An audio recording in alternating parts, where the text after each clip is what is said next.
अस्सलाम वालेकुम व्यूअर्स, मैं हूं समीना पाशा। उम्मीद है आप लोग खैरियत से होंगे।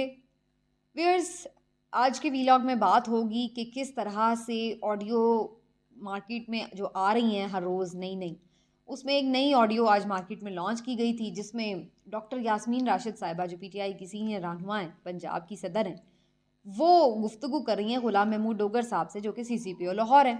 तो उस ऑडियो को लेकर के काफ़ी कंट्रोवर्सी क्रिएट करने की एक नाकाम कोशिश की गई है।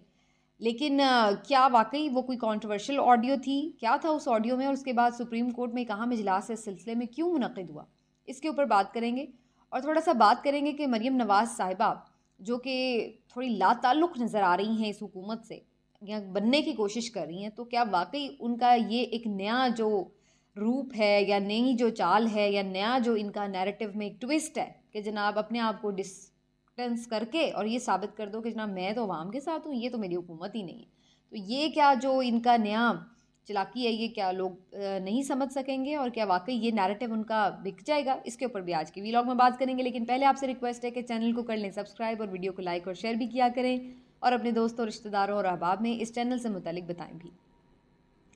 व्यूअर्स, डॉक्टर यास्मीन राशिद साहिबा गुलाम महमूद डोगर साहब को एक कॉल करती हैं और वो उनसे पूछ रही हैं कि आपने चार्ज संभाल लिया या नहीं ओहदे का, और साथ में उनसे वो कह रही हैं कि जी बिल्कुल आपका जो खान साहब हैं वो बड़े कंसर्न थे इस सारे मामले को लेकर के, हमारे लिए क्या ख़बरें हैं, सुकून आ जाएगा कि नहीं, ये वो।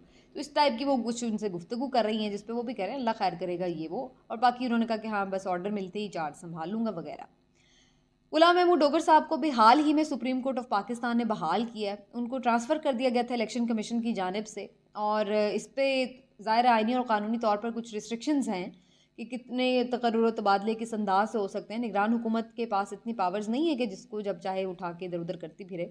और फिर इसी तरह से जो इलेक्शन कमीशन है वो भी उसके हिसाब से ही चीज़ें करेगा आइन और कानून के मुताबिक। तो इस पे जो केस गया था कि जनाब सीसीपीओ को हटाया गया है, तो उसके ऊपर सुप्रीम कोर्ट ने इस्तदा मंजूर करते हुए उनको बहाल कर दिया।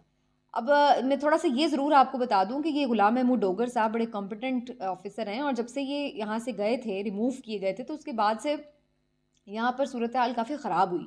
ना सिर्फ ये कि पीटीआई के मुख्तलिफ रहनुमाओं को जिस तरह से पकड़े गए, जिस तरह से उनके साथ ट्रीटमेंट हुई, जिस तरह से एक इंतकामी कार्रवाइयों का निशाना बनते गए, उसके साथ साथ एक जो मेजर कंसर्न था पीटीआई का वो ये भी था कि जनाब जो इमरान खान साहब के हमले के हवाले से तहकीकात करने वाली जीआईटी थी, उसको भी ये हेड कर रहे थे गुलाम महमूद डोगर साहब।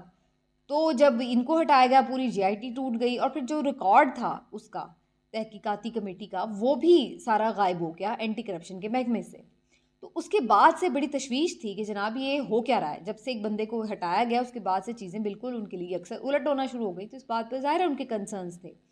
प्लस इमरान खान साहब को जान का ख़तरा है, सिक्योरिटी रिस्क है, पहले अटैक हो चुका है, तो इस चीज़ को भी मद्देनज़र रखना पड़ेगा कि भाई जो नए पुलिस चीफ आए वो किस हद तक उनके लिए सिक्योरिटी का बंदोबस्त करें। तो ये सब चीज़ें भी थी। तो अब आम तौर पर ज़ाहिर सी बात है, एक शहर का सीसीपीओ है, एक पार्टी हेड है, यहाँ बहुत सारे जो अहम ओहदों पे लोग होते हैं एक दूसरे को कर्टसी कॉल करते ही हैं कि भाई हाँ जी आप बहाल हो गए, अच्छा जी क्या चल रहा है, ये वो। तो ये एक उसी तरह की बिल्कुल कर्टसी कॉल थी। इसमें कोई ऐसी कंट्रोवर्शियल बात नहीं है जिसको के मुतराज़े बनाया जा सके। लेकिन पीएमएलएन ने इस पर ये नैरेटिव बिल्ड किया कि जनाब देखिए जी ये सारा गठजोड़ है, ये बंदा जो है इनका अपना मातहत बंदा पुलिस ऑफिसर इनकी पसंद का है, और सुप्रीम कोर्ट भी इस सारे नेक्सस में शामिल है, उन्होंने इसको बहाल भी कर दिया उनकी मर्ज़ी के मुताबिक, और ये वो।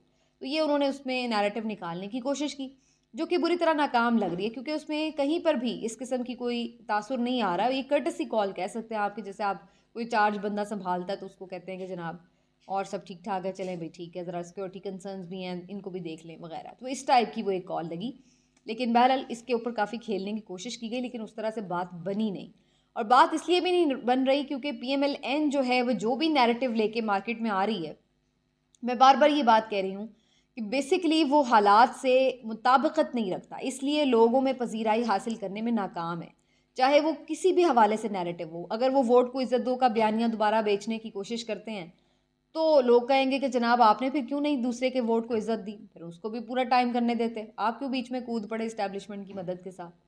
फिर इसी तरह से अगर वो ये बयानियाँ बनाते हैं कि जनाब वो बड़ा नालायक था, वो निकम्मा था, तो फिर अब आपकी नालायकी और निकम्मापन जो है वो तो जिस तरह से बुरी तरह से एक्सपोज हुआ है इस तरह तो ज़िंदगी में 75 साल में किसी ने नहीं देखा, जो जिस तरह से आप लोगों की तजर्बाकारियों ने आवाम को दिन में तारे दिखाए हैं, उल्टा लटकाया हुआ है जिस तरह से आवाम को।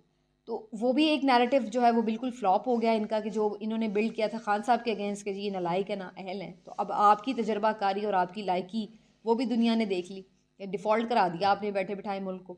और अब तो ये वो चीज़ है कि जो इनके अपने लोग मान रहे हैं। अब ख्वाजा आसिफ साहब की जो नई ऑडियो वीडियो आपने देखी होगी जिसमें वो कह रहे हैं कि जनाब मुल्क डिफ़ॉल्ट हो चुका है, हो नहीं रहा, हो चुका है।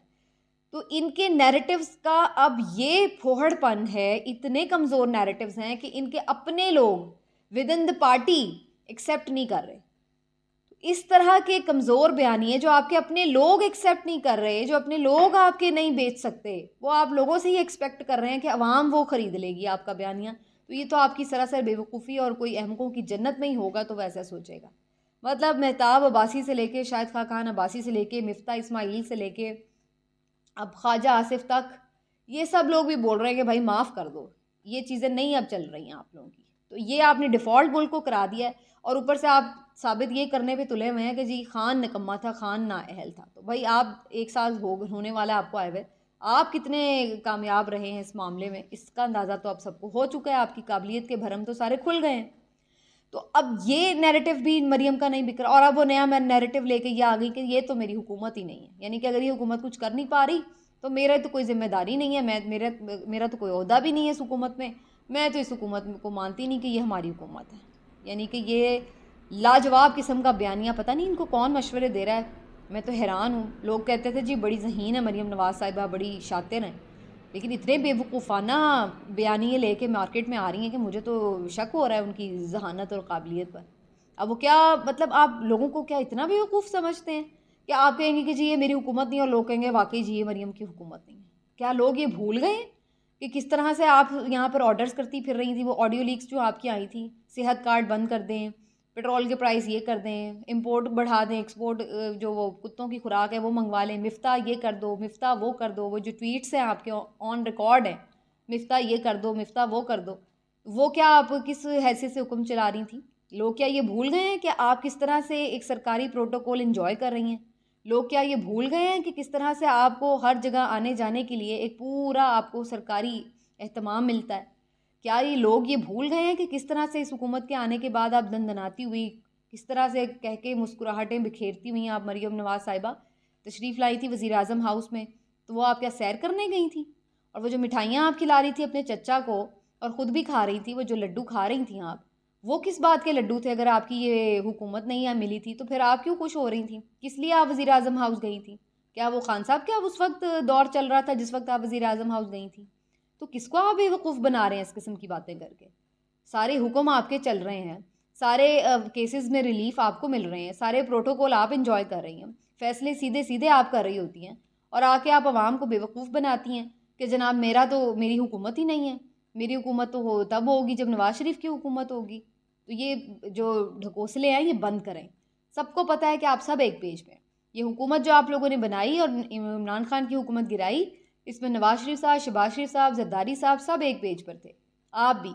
और फिर उसके बाद ही आप लोगों ने ये सारा किया है, और उसके बाद जितने इसके फ़ायदे भी उठाए हैं वो आप सब ने मिल के उठाए हैं, और अब जो नुकसान होंगे वो भी आपके पल्ले ही पड़ेंगे। अब सियासी कीमत है वो आपको चुकानी पड़ेगी।